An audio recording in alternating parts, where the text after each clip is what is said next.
Hi there, hope everyone's well. First of all, just thank you for the comments on that last video I posted about perspective. There's some really nice messages and some nice stories, sad stories. So yeah, it just shows that, you know, motorbiking sort of brings us together, but there's more to life than motorbiking. On that video, I did say, you know, we worry about the small things in life, motorbikes, kit, and I said earplugs.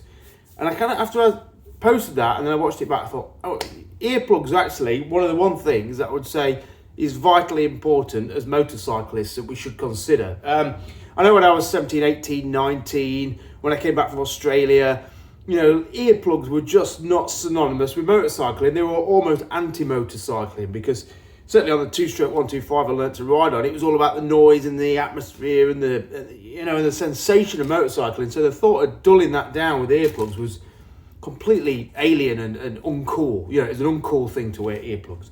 As life has progressed and I was doing more European trips, when I started working on the bike magazines, I remember riding to do a story on the Alps on a Tracer 700, and I had a week to get out there via south of France and up through the Stelvio Pass and things like that. And you know, I had really toughish deadlines, miles to ride on the motorway. And I remember, I think I got a peaked helmet on, and God, the noise on that from that screen on the Tracer was terrible. And I guess you just think, oh, I'll just plough through it. But I had to tilt my head, and I think that for me was the onset of tinnitus, which I've not managed as well as I could over the last year or so, 2 years, 5 years, whatever. And so it's only probably the last three years I've started wearing earplugs. And so I just want to do a very quick, although I've waffled already, video on earplugs, because they're a very personal thing, but a very important thing. Some people swear by the little foam ones. I personally don't like these at all. I think they fall out, they dislodge. They're just not an easy plug for me to wear. The benefit is that they're cheap. And there's also like the Christmas tree ones, which are more rubberized, which have got like fins, and you put them in. I found those much better. But on this, I've just had some custom earplugs made, which for me have been really good. I had some by one of the companies at the show. I can't remember their name, but they were pretty good. And then I had some at Vision Express, which were £145, which is a lot of money, you know, for earplugs. And then I'm terrible at losing stuff. So when I was walking around the NEC show in December, I came across a company called Plugs, who I'm not plugging at all because I didn't know anything about them. And I just was walking past, and I'd seen there were some stalls selling custom earplugs for like 100 and something quid. And I saw these guys, and I just went over and they said, yeah, they're 45 quid. So I just had these ones arrive. These have got no filter in them. And because they're only 45 quid, I had two sets. And these have got filter in. I think they were 45 as well. But I think you can have microphones in them so you can get your speakers through.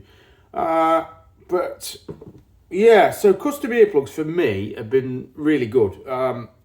They're not for everyone. I see people complaining that they're uncomfortable and things like that. And I think they certainly, because they do a better job, they are probably a little bit more intrusive as a result. And certainly these ones, which are quite a bit of a beast to put on. I don't like the fact that there's no signature as to which is left and right. You've kind of got to look at it and figure it out and then faff around. It's certainly more of a faff to put in than a foam earplug. I mean, I don't know if that's the right one or not. So these plugs ones are probably the hardest. Oh, there we go. That's pretty good. Hardest ones to put in I've had, simply because they've not got left and right denoter on them.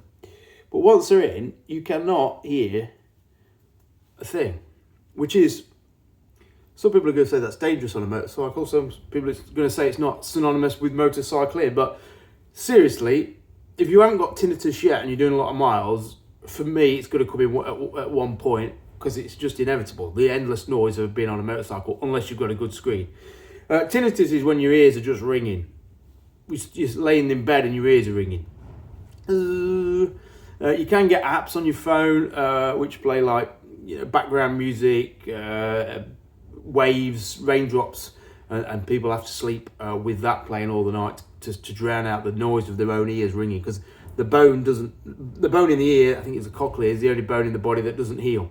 So once it's damaged through tinnitus, I think that's pretty much it. So what I'm saying is, whatever earplugs you choose, whether you go for the custom molded option, which I think for 45 quid, I've got to say, I'm really impressed, because I can afford to lose these. And some of the, like the Auratech ones, which are just an off-the-shelf one in a tube, they're 20 quid. So actually 45 quid for a moulded one is really good. So whichever option you go down, just experiment, find out what works for you, which is the least intrusive, which is the most effective, but certainly start wearing them before the damage is done. Because like me, if you leave it till the damage is done, then start wearing them, you're just trying to slow down the process. And the problem is, once the damage is done, even with the earplug in, you still can feel it and hear it, and it's just, it doesn't ruin your motorcycle, but it certainly corrupts it a little bit and makes you very aware of having the right plugs in and making sure they're sealed right and things like that. So yeah, don't leave it too late, that's what I'm saying. So that's a video on earplugs. I went for the glittery ones. You could get all sorts of colours, and I thought, well, let's go for glitter. The only problem is they look very edible. Always when you got them on the counter, you look like you could eat them as a delicate, delicious chewy sweet. But no, to go in your ears. And the fact that a cord, I think, is a bit like losing your glasses. You know, if you lose these and you've got this around your neck, you've probably lost your head. So, as I say, just, come on, plugs. Put me a left and a right on it, and these would be absolutely ideal. There we go. I'm going to put these on when I get home. I could say my wife nags me, but she doesn't. All right, catch you later. Bye.